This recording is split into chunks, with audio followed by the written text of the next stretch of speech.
Veja só o que a Bíblia Sagrada fala em João capítulo 9. Não é mensagem, não. A mensagem é daqui a pouco.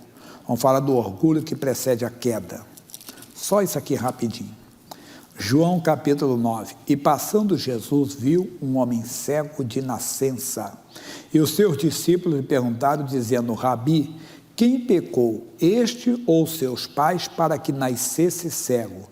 Jesus respondeu: nem ele pecou, nem seus pais, mas foi assim para que se manifestem nele as obras de Deus. Convém que eu faça as obras daquele que me enviou, enquanto é dia.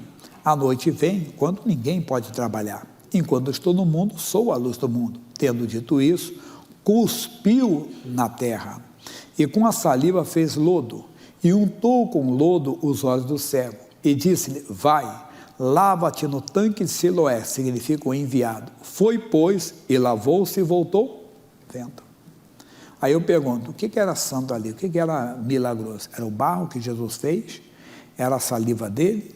Entender a água do tanque? Não, é um ato de fé. É somente um ato de fé. Jesus precisava disso aqui para curar esse homem? Ele não, mas o homem precisava. Entenda, o ato de fé não é pelo Senhor, não é por causa do Senhor, é por nossa causa.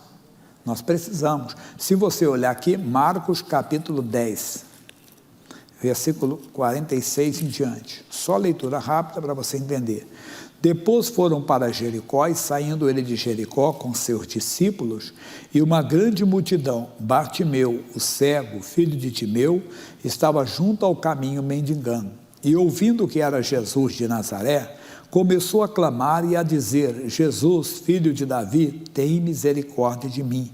E muitos o repreendiam para que se calasse, mas ele clamava cada vez mais: Filho de Davi, tem misericórdia de mim. E Jesus, parando, disse que o chamasse, e chamaram o cego, dizendo: tem bom ânimo, levanta-te que ele te chama. E ele, lançando de si a sua capa, levantou-se e foi ter com Jesus. E Jesus falando, disse: que queres que te faça? E o cego lhe disse: mestre, que eu tenha vista. E Jesus lhe disse: o quê?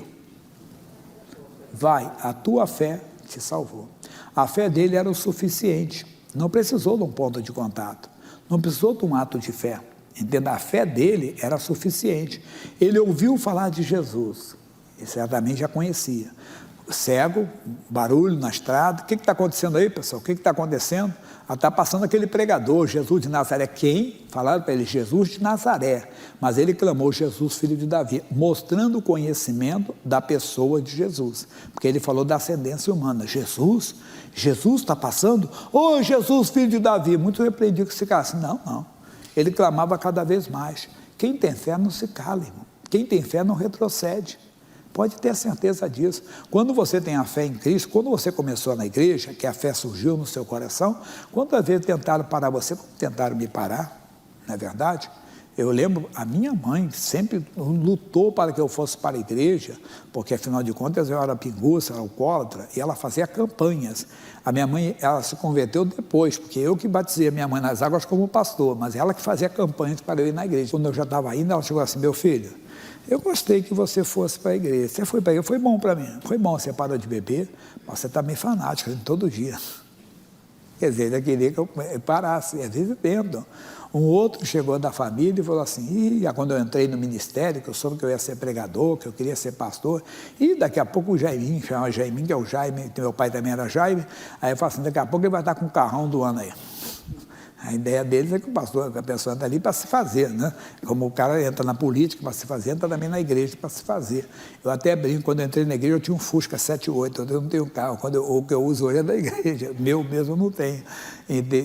Que eu tinha ganhado de um irmão meu, tinha me dado um Fusca, eu estou falando um Fusca 78, era novinho na época, Fusca amarelo, bonito, pessoal.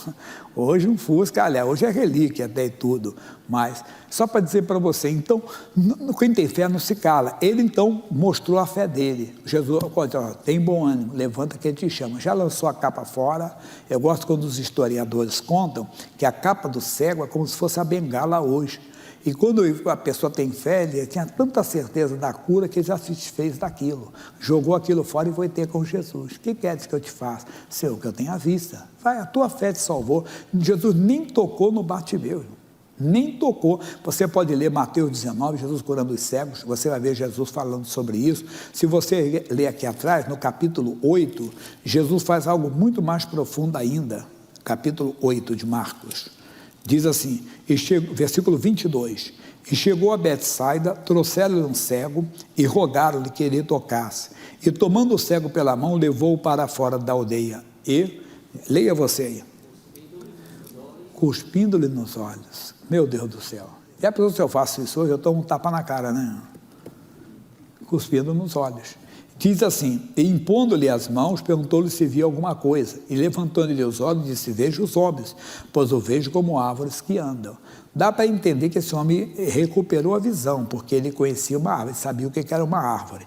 Depois tornou a pôr-lhe as mãos nos olhos, e ele, olhando firmemente, ficou restabelecido, restabelecido o rei de novo. Então, quer dizer, a vista dele voltou, e já via ao longe, e distintamente a todos. É profundo. Aqui Jesus precisou de 2 toques. Primeiro fez um ato de fé, cuspindo nos olhos do homem, entende? E depois impôs as mãos. Aí você dá um copinho com água, o pessoal fala, mas esse é misticismo, isso é não sei mais o que, não, isso é ato de fé, e hoje nós vamos participar desse ato de fé, e Deus vai abençoar, irmão. E você vai, talvez você vai beber nem por você, vai beber a intenção de alguém que está no hospital, que está numa UTI, e o poder de Deus vai se manifestar e Deus vai operar. Pode ficar tranquilo.